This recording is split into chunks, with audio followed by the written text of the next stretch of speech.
Oh, hey. And welcome to another week of Unchained with me, Paul Gomez. Me, Dylan Moore, aka hardest working kid in comics. That was a little bit better. Listen, I'm listening. that's all I got. Oh, okay. Well, hardest working kid in comics on eBay. That's his eBay. store, and he's got a few comics that he's put up there in this past week, and he's got a few more to show you. What do you got? I got. Oh, no, you didn't have it ready. No, I didn't. You have to go get it. No, Come I on. brought the first issue. The But first. I have the whole set of King in Black going Man, up you there see that glare. tomorrow. You see that glare. You can actually work it out if you Listen. actually tilt it and move it out there. King in Black #1. I think he has the full run. Yes. Actually, I had the full run.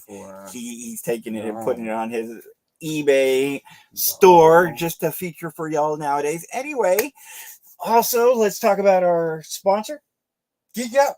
The one, the only. Run up that hill to pay all the bills. That's right. We want to talk about our sponsor, Geek Out in Burleson, Texas. They're opening up a new store this coming weekend. Well, actually, where?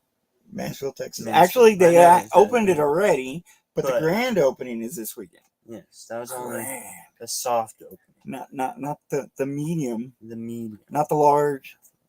The grand opening of Geek Out in Mansfield, Texas. That's right. We're gonna have us there. Yes. And then Ariel Diaz. Sam. Very forgetful. I remember one name that I definitely knew. Marco's That's gonna right, be there. Marco.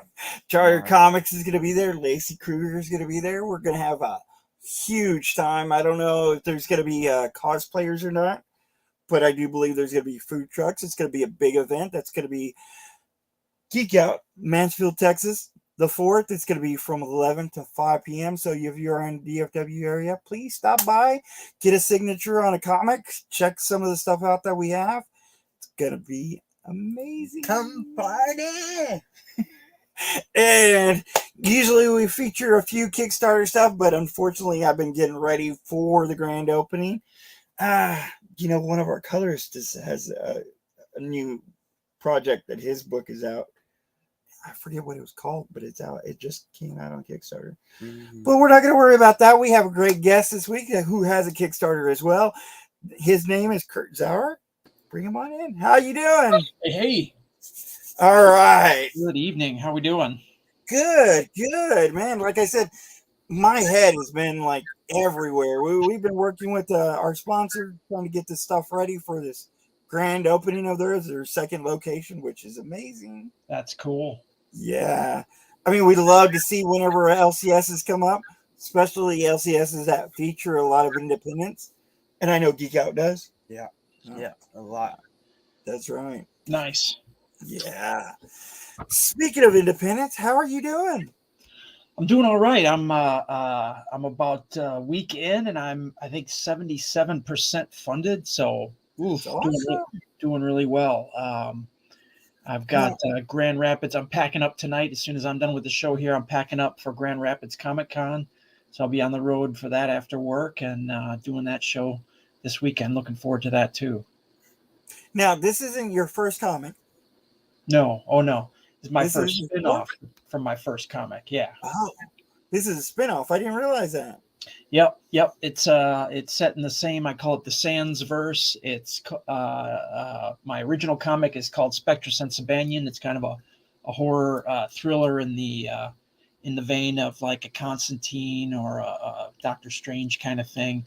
And then this is a spin-off in the same universe. It's called Ruxy Vampire, and it's about a sexy vampiress that wakes up in Prohibition era Chicago. So that's awesome. And we're going to talk more about that in a minute. But we do have a few topics that we do want to touch on. Yeah. You get there? Well, let's talk about the first one. Like I said, my head's been all over the place, so I don't got the graphics that I'm used to and all that good junk.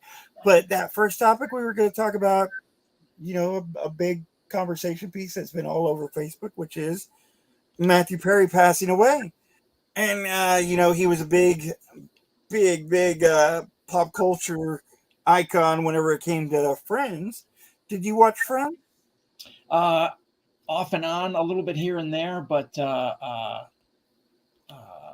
yeah, that's tough. It's tough. The guy had a troubled.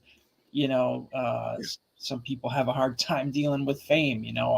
I feel terrible for the guy. He was probably living the best life he could right now, but Yeah, and it's really hard. I mean, I guess I don't know if I want to say us because I don't know where you're at, but like us normal people, yeah, us yeah, us little people, yeah.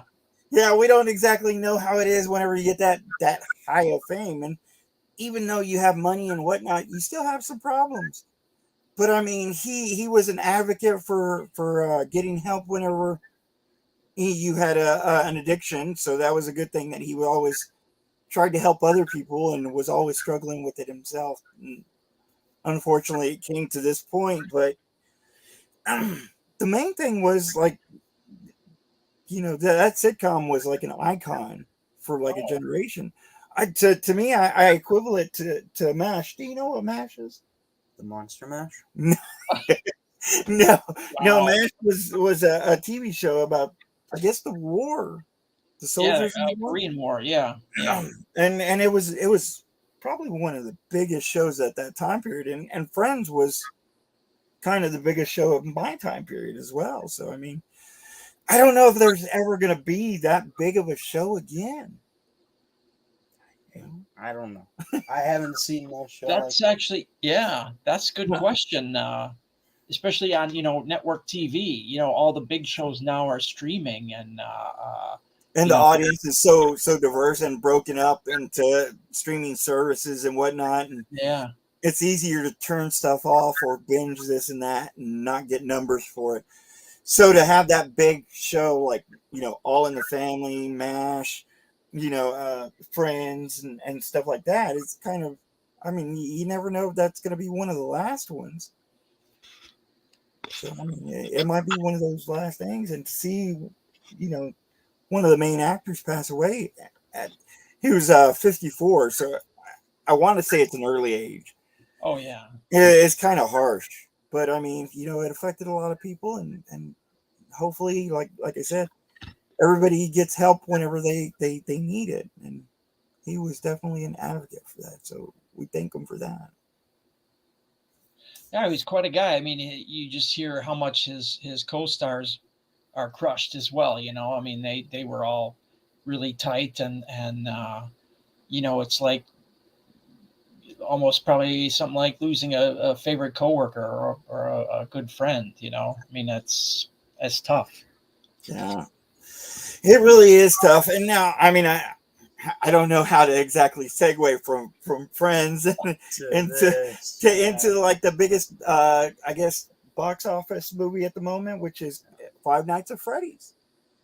And I don't know if you know about Five Nights at Freddy's. It started out as a video game, and this is the I guess first feature from it. I think they had 5 installments. This is why I think there's 5 movies. over 5. No, they had 5 games. Yeah, I think 5. Okay, all right, yeah. And so it was big, with the younger crowd, and I mean, just about everyone your age knows about it, right? Yeah. I don't know what was so big about it. I mean, I know the premise of it. It's basically like a Chuck E. Cheese kind of horror envisionment of sort, right? Yeah, you could say that, I guess. Have you seen it yet? Yeah, I have. I haven't. He has. Okay, all right. I want to, but I've been so busy, and I do plan on it, especially because I've been drawing, and I know a lot of people ask for it. So I want to, understand what I'm drawing. But no, I hadn't seen the movie. I played one of the games for like 10 minutes. What? That was about it. You couldn't even finish the game? Hey, well, I just didn't have time. I was working at the time, like 12-hour days. I should record you playing it. Yeah. You're going to like the jump scares. It had a lot of jump scares. Oh, okay. And I guess that was the big attraction of it, that it had jump scares in a unique way for their time period. Nice. I don't know. Yeah. For me, it's been a while since I played a console game, but for me it was Resident Evil 2. Right. Was the one with the good jump scares. Yeah. Yeah, and I guess this was the equivalent for them. Oh, okay. That big, scary kind of game. And it spoke to them. And like I said, it's been a big, popular hit. And the funny thing is they released it theatrically and on stream. Oh. And this is one of the first ones that I think they really did that. And I was asking my son, I was like, I don't think they're going to have that big of a box office because of that. But the funny thing is, they opened up huge. Yeah. I mean, I don't want to quote a number because I think I've seen like 5 or 6 different numbers, but the numbers I saw put it above like 50% of the movies that come out. And the fact that it's streaming for free as well. And they got number 1 on Peacock. Yeah. Yeah.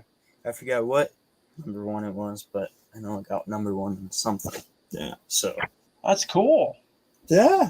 That means people want to see movies on the big screen. That's really cool. Yeah, and then I'm like I said, I was surprised that it made so much. But my son was saying that the people who made it was putting it out was like, we want everybody to see it, so we're going to put it out there for everybody. Yeah, they said it was mainly for the fans. So nice. Yeah. Yeah, and I guess the fans spoke up and went to the movie theaters as well. I mean, that's fantastic. If you got, even in the comics industry, or things like web comics, it's cool. It's out there for free, but people are willing to put out some money for it too. I mean, that's awesome. I mean, something like that too. A good horror, a good shock, horror movie. It's something you got to go see the theater. You gotta get the full experience, and it's going to be so much more fun that way. So yeah, definitely. And speaking of, being a part of it, getting an experience, being on Kickstarter, you're allowed to give an experience that most people don't get by just going to a bookstore and getting stuff.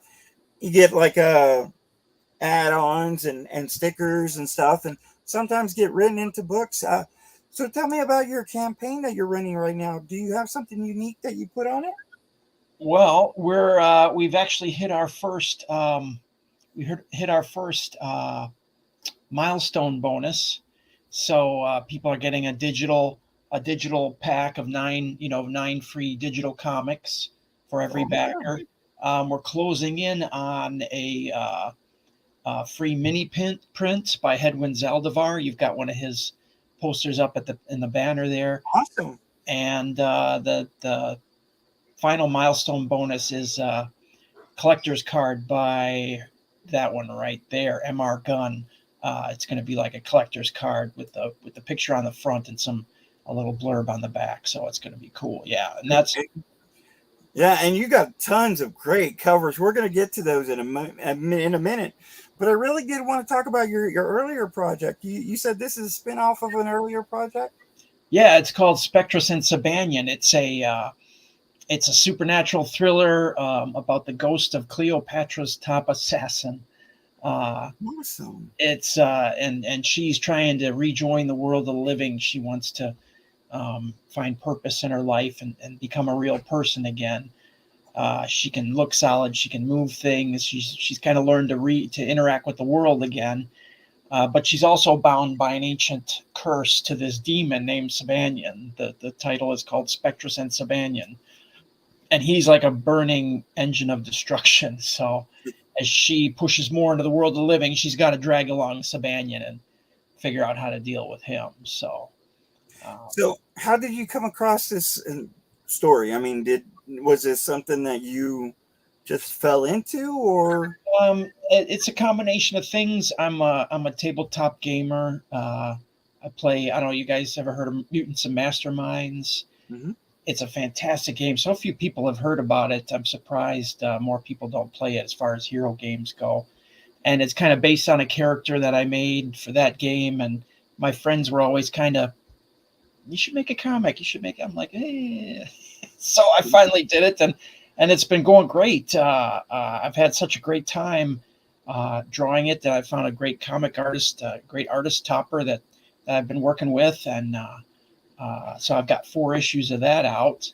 And I kind of had this idea for a one shot about a vampire hunter, and it eventually turned into the vampire was so much cooler and more fun. So I wanted to do the vampire story, and I've got at least probably 3 books in mind right now that I can do with her. Her name's Roxy. She's the granddaughter of Dracula. So Well, let's jump into that real fast. Let's go ahead and pull that up. I don't think he had it ready, so give him just 1 second. yeah, no, cool. We're at 79% right now, so we've had a good jump today.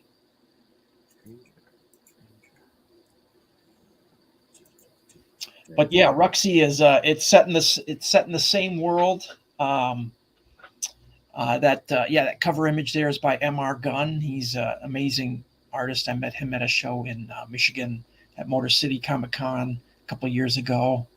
He's done 2 covers for me now, and it's going really well. We're moving right along. I'll probably be funded by this weekend if all goes well. I love it. It's set in 1920s in Chicago, and so kind of prohibition type era. Yeah. And you got 4,758 currently out of 6,000. You're probably going to reach goal pretty good. I will. Yeah. 29 backers and 20 days to go. That's real good. Yeah, fingers crossed I hit it this weekend. We'll see. I hope so. Beautiful, beautiful art. Now, who's this one right here, this top one? That's M.R. Gunn. He's done, you'll find he does just the most gorgeous covers, gorgeous women. You'll see his stuff out there. He just does some beautiful female art. It's just, that's his specialty. I mean, it's a great one. It's the most gorgeous stuff you've ever seen. I'm surprised he hasn't broken into the big leagues yet, but I'm sure he will. Right here. What you get is it's a 38-page story. Yep. There's going to be there's 38 pages of art and 2 pages of there's a kind of a list of gangster. I use a lot of gangster slang in it, so there's a little spot on that, and then there's going to be a little promo for Spectrus and Sabanian in that. Awesome. The digital bundle. This is the 9 free digital comics that you get from the first unlock, I guess. Is that right? Right. Yep. We've achieved that already. Awesome. So automatically get 9 free digital comics. That's great. That's great right there. And you got a free mini print. This is the next one to get unlocked. Is that right? If we hit, depends on if we hit 90% funding or 150 backers, whichever comes first. But yeah, you'll get a free mini print of Hedwin Zaldivar's cover there. It's kind of a lingerie cover, which is not available as a comic book cover. He did like 5 versions of the same. So I'm using this one for the mini print. Yeah. And that's great with those suicide doors on that car right there. That's yeah. It's like the original drive-by. Yeah. All right. And these are a few more that are locked at 150 backers. Yep. And that's a collector's card, right? And this is the original cover, is that right? That's Maud Park's cover. She's the interior artist. She's done a lot of covers for me on Spectrus and Sabanian, and we're collaborating. She's doing the interior art and that original cover. Yeah. Yeah, that looks beautiful. I mean, it's great to see the interior artist on a cover, to see kind of what you're going to get inside by looking at that cover, and that's beautiful. Yeah, she's got a risque version of that too, which is pretty awesome toward toward the bottom. But yeah. And who's his next cover? And that's Topper Helmers. That's my interior artist for Spectrus and Sabanian. Okay. And that's colored by Wesley Wong. Wesley's done a few. Topper's an old school guy. He's done some old DC and he's a Disney artist. And that's colored by Wesley Wong. He colored some of the Wonder Woman books for DC. So he's breaking in too. That's awesome. Yeah. and that's Louis Bravo. That's my villain. Her name's Cesara. She's kind of a crazed necromancer. She's Ruxy's triplet sister. Triplet sister. Yeah, she's missing an eye. So the whole story behind that too. That's cool. And this is Holy Bones. He's a guy I found on Instagram, and he does kind of these kind of cute, cartoony illustrations that I love. So I hit him up on Instagram. I said, "Hey, how about this?" And he put this together, and it's a blast. I think it's a lot of fun. Yeah. I mean, it's great to have different styles, and I love that you did that. Let me ask you about your covers. Do you give your artists freedom to do what they want? Do you kind of guide them? How does that work for you? Mostly, yeah, I give them freedom. Like Mog, she was basically free to do whatever she wanted. But some artists, I'll say, I want these specific things. Like for this is another Cesara cover. She's kind of the villain of the story, and I just wanted a Cesara cover with a pipe. And and this lantern she carries around. It's kind of this creepy gothic lantern that she carries around. She's like a necromancer, sorceress type, and but I wanted a good solid Cesara cover, and I got the one there by Lewis too. But it had to have the lantern, and for those really, they had the freedom to do what they wanted. So that's awesome. Yeah, that's definitely great. Yeah. And there's Matt. Yep, there's MR Gunn, Matt Gunn's cover. And this is Hedwin Zaldivar. For him, I gave a little more. I wanted something very gangstery. A drive-by or a something with an old classic car in it. So yeah, came up with it. It looks great. I mean, like I said, with that suicide door and her shooting that gun out straight at you, it really kind of pulls you into it. And this cover, this is really a fun cover. Isn't that fun? Yeah, that's his name's Psycho-san. I found him on ArtStation, and he does kind of, I guess, anime, cartoony kind of drawings, and like you say, real fun. And I actually specifically asked him, I want these characters sitting on barrels of booze because it's prohibition, and I want some bullet holes through them, and I want the liquor leaking out. So this one I had definitely had specific, some definite check boxes I wanted for this one. But I mean, he had a blast with it, and I love it. And we've got risque versions of this one too, so it's kind of cute and buxom and fun. So yeah, a little something for everybody, I think. This is Ruxy at the front. Ruxy at the front and Apollonia in the back. Apollonia is a Medusa, and she makes bourbon. So her skills are in high demand during Prohibition. Yeah. Well, even now, I'm pretty sure they'd be in high demand. Oh, sure. Yeah. And some of the interior pages, man, this looks really great. Yeah, that's Mog's art. These are the first 5 or 6 pages. Yeah. It all starts with a mob hit. And Ruxy is a kind of a unique type of vampire.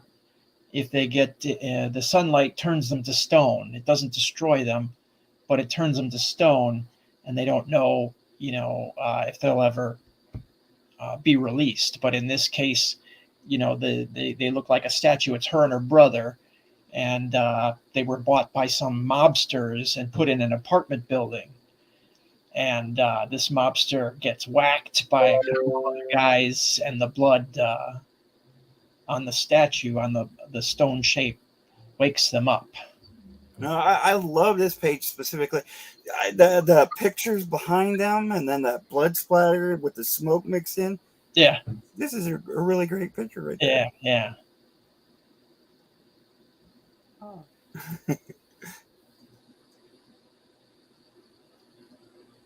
And that's where they're waking up right there, right? Yep, they're waking up. They're coming out of their stone shapes, and needless to say, they're really, really hungry. Right.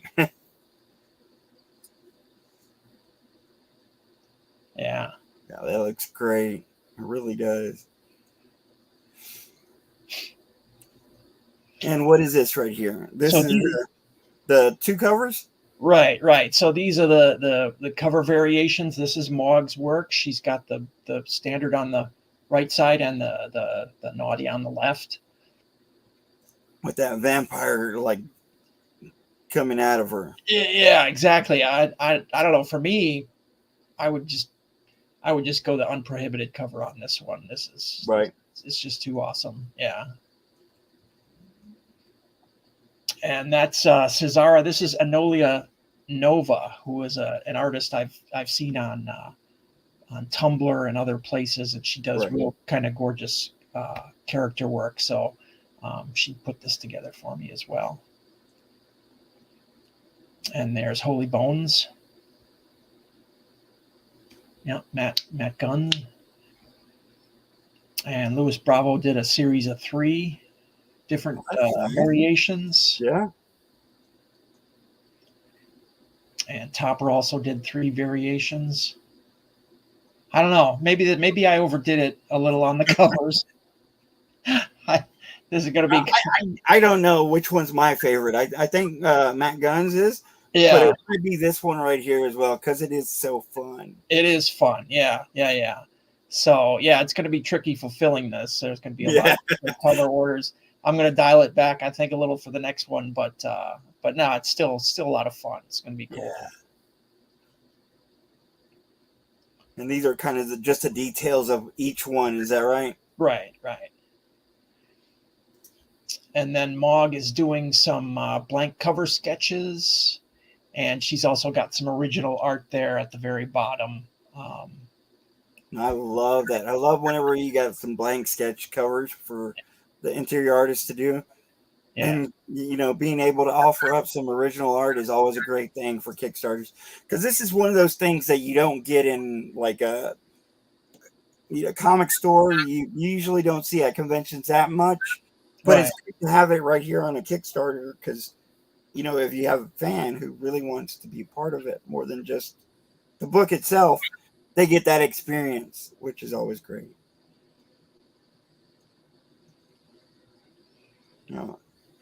And this is basically the team. Do you want to go through these? Or Yep, that's me. This is my 5th Kickstarter. I've been having just fantastic luck. Every launch has been a little bit better than the last one, which is great. I'm on track to do well with this one too. Mog is a great cover artist who's now breaking into interior art. She's done a book called Snowpaw with Rob Multari. I'm not sure if you're familiar with him, but he does a Nightwolf series, and he did a spin-off called Snowpaw. She did an amazing job with that.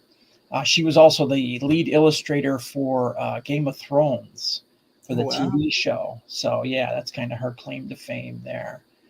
And my colorist, her name's Bruna. She lives down in Brazil. She was actually nominated for a Ringo Award for Snowpaw that she did that same book with Mog. Right. And so just outstanding. I'm getting more and more pages from her. I'm going to definitely put some more up there, and just she's making the pages just scream at you. So she's been doing a great job. And my letterer is Letter Squids. I think he's all over. I don't know if you've heard of him or used him before, but yeah, he's doing a top-notch job as well. So yeah, he's been around, and everybody knows Letter Squids, I think. Yeah, I've heard of him, definitely. Let's see what else. Is that all we got right here? Kind of break down the funding and everything. I think we're good here. Yeah. All right, yeah. I mean, that looks great. And like you said, if you're on track to get funded, hopefully by this weekend. You got a big convention you're headed to? Grand Rapids Comic-Con this weekend, yeah. Awesome. I love conventions. Yeah. Yeah, it's going to be a good time. I got family out there, so I get to see them. I got a cousin that lives out there, which is cool. But yeah, it's going to be fun. I had a great show there last year. People were just so nice, and probably one of the best shows I've ever done was Grand Rapids. So looking forward to it again this year. So this was a spin-off. Is it going to be multiple books, or is this just going to be the one? Well, I've got after this, I'll do Spectrus and Sabanian issue 5, and then I probably have at least 2 more issues of Ruxy Vampire. You know, Awesome. we'll see how it goes. If people like it, we'll keep going. I've got plenty of ideas. Yeah, and then probably Spectrus will go probably 6 issues, and then I'll do a trade. And then same with Ruxy, I'll do 5 or 6 issues, and then try a trade. See how it goes. So when did you start making comics? Ooh, way back in 2016, I started with Sajjad Shah. Uh-huh. I met him at C2E2, and we did just a real simple black and white. I did the preview issue called Spectrus. It's just a simple black and white 10 pages of art, simply because I didn't know what I was doing. It should have been 12. So at that time I was just brand new, and I met him at C2E2, and his art's just amazing, you know. So yeah, I've got like a preview issue, just a short kind of introductory mission of these archaeologists. Spectrus wants to be an archaeologist, and she teams up with these other guys, and they're stealing back looted artifacts from ISIS terrorists. So it's a kind of a short one-shot deal, and that was my first comic. That was 2016. That's awesome. Now, I just started about 2 years ago. This is actually my anniversary today. Nice. Okay. So, you know, I like to ask other creators, I mean, like, so what are your goals? I mean, what was the driving force whenever you jumped into it? Wow. That's a good question. I just wanted to do something creative. I was a National Guardsman for many years. I did some deployments. That's, you know, I've been doing comics off and on for a while. I did some deployments and things like that. But since I left the National Guard, I kind of wanted something extra to fill that hole, you know, that space, and you know, maybe just get in touch with my creative side a little bit more, and do something for fun rather than something on the military side, you know. Yeah, definitely. And you know, most people say it's either just a hobby, or if they're looking to get it published, or TV show and movies kind of thing. Do you ever see yourself taking it to the next level, or is it just a hobby? That would be quite a dream. Yeah. I think something like, I guess my dream would be like an animated series on Netflix or something like that. I don't know if it would work out in a movie or not. We'll see. Of course, I mean, yeah, that would be so cool. But right now I see like a Castlevania style kind of animated show or something like that. Yeah, definitely. How about you? Oh, well, I mean, I got different IPs. In all honesty, mine was just a home project for me and my kids originally. Nice. Yeah. And it just took wheels. So my goal right now is to get into more bookstores. So I'd like to get a publisher if I could find one. But that's my only goal really right now. If anything ever opened up, I'd obviously entertain it. But yeah, I was just happy that anyone read my book.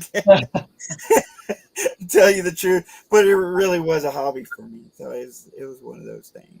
Yeah. Well, I think it starts that way, and then you get to like it more and more, and it gets to be fun, and then and people read it and they tell you they like it, which is just amazing. Yeah. So that's just an amazing feeling. So yeah, I like that. I want to keep going. So as long as do you go to a lot of conventions? I mean, you are going to one this weekend. Do you go to a lot of them, or is it sporadic? How is it? I try to do I think last year I did 14 and 12, between 12 and 14, and this year the same. I did C2E2. I did, I do a lot of the MightyCon shows and some smaller shows, and then I've got Days of the Dead Chicago will be my next show, and then I'm doing another Madison, Wisconsin show in December. So yeah, I try to keep on the road as much as I can. Yeah, I mean, to me, it's tough trying to get into some of them, especially being brand new. Uh, and then, having to get used to that schedule and scheduling them ahead kind of thing. It Yeah. was a whole new world for me. Yeah, it takes time. It's not, and there's a lot of packing and prepping, and so even though I've been doing it for a while, it's still not not easy. So You got what? to stuff the car full of as much stuff as you can, and hope you can see out the rear window. So what is the biggest, I guess, advantage since you've been making comics, or the biggest perk into making comics for you? Biggest what? Perk. I mean, what's Oh, been? I get a chance to meet people. I mean, it's I do. I'm a computer guy full time. I don't get a lot of human interaction, so I get to go out and I get to meet people and chat with people, and that's it's good. I need to do that more. I need to interact with other human beings. So conventions are a lot of fun that way. Yeah. You love conventions, don't you? Yeah. Oh Yeah, yeah. I'm usually working the table, and he's out there talking to all the stars and stuff. Yeah, and having fun. Yeah, I hear you. Sometimes you get stuck behind the table and you don't get to go see all those people. That's a bummer. You Well, got to. I love it. I mean, just Yeah. the fact that I'm out there, traveling with my kid, and Yeah. going out there and spending the weekend in some other city, Oh state yeah. sometimes. Yeah, it's great. You got to chain him to the table every once in a while though, so No, you no, can get no, out. no, no, So no. you can get out there and look around yourself too. He don't need to look. All he does is admire it from far. Okay. That's my job. He's out there, like I said, talking to the stars and stuff. He loves going up there and interacting with the big celebrities and everything. Very cool. Very cool. But yeah, I mean, so like I said, I just started about 2 years ago. Do you have any advice for me? Oh wow. I don't know. You write, you draw. What do you all do? Well, I started out writing, Okay. and like I said, it was a house project for me and my kids originally, and I guess we decided to. I wanted to reward them, so I went and found an artist to draw it for them, and Nice. then we kind of took it to the next level, and it kind of hit. So it was just writing originally, but then he wanted to learn to draw, and he only wanted me to teach him. So I've been drawing for the past year, Okay. and I'm kind of stepping it up. He stopped wanting to Yeah. learn to draw. Oh, he abandoned me, but I've been doing sketch cards and learning how to panel and all that other stuff. nice. So I'm getting to that point, but mainly I was writing. Okay. Well, I mean, consistency. It's something I have a hard time with myself. Sitting down and finding the time to write the script. Like, my Spectrus artist. I mean, he's hungry. I mean, he wants the next script always. And I'm about halfway done with it, so I'm almost there.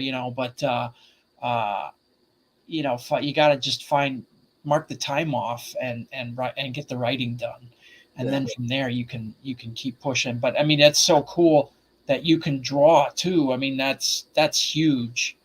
That you can write it and draw it. I wish I could do that. But Well, and I'm not exactly there. My drawing isn't exactly worth putting into comics yet. okay, well, But it's getting there. yeah, you're trying. Yeah, I mean, everybody starts somewhere. So yeah, But I mean, that's it's been great. Going to conventions, having artist friends to kind of teach and guide me, kind of thing. yeah. It's always interesting. That's awesome. That's my hats off to you for learning a new skill. You write and you're trying. At Well, least that was, like I said, because he wanted to. So I was like, yeah, okay. gonna always hang out with my kids as much as I can. That's cool. That's so good. That's so cool. That's awesome. Did you guys like put it all together and publish it then? The first book, yeah. yeah. Okay. I'm sorry, I haven't had time to do a lot of research. No problem. I put out 5 books in the past 2 years. The Oh, first book I wrote was the one that I did with them called Bushibu Circus Mysteries, yeah. and it got stalled. So I had a different book come out first, which was called PTSD, Okay. and then that one was kind of more me, but I kind of used them to bounce ideas off of, and kind of read through it with them and stuff. They were always part of the process. Mostly. Okay. All right. Mostly No, him. yeah, I did. See, Yeah, I yeah. did. We see put out some- 5 books. Yeah. No, that's cool. You did 5 in 2 years. Yeah. Yes. That's Yeah. good. Wow. Crazy. That's Yeah. crazy. Yeah, that's good job. I mean, that's commendable. That kicks ass. Yeah. But yeah, I mean, it was one of those things. I saw so many people doing it and enjoyed comics, and the main thing was getting my kids into it. You know, we love talking to other creators and reading new books and experiencing everything, right? Yep. And taking over the world too. That's While we're at right. it. That's right. The world's out there for us, waiting. Exactly. So No, if you had one thing to tell our viewers about your books, one thing that really grabs you or grabs them while you're writing it, what would that be? well, magic, murk, and mayhem. I mean, it's my books are dark. Maybe there's something wrong with me. I don't know, but it's definitely not. They're mature books. Horror mixed with with a lot of action and adventure. So if that's your thing, definitely check me out, and I'll get you a good story. I promise. That's awesome. And like I said, I mean, you have great things on your Kickstarter. Like I said, great items, and specifically like that you can't get in most places. So that's always good to have.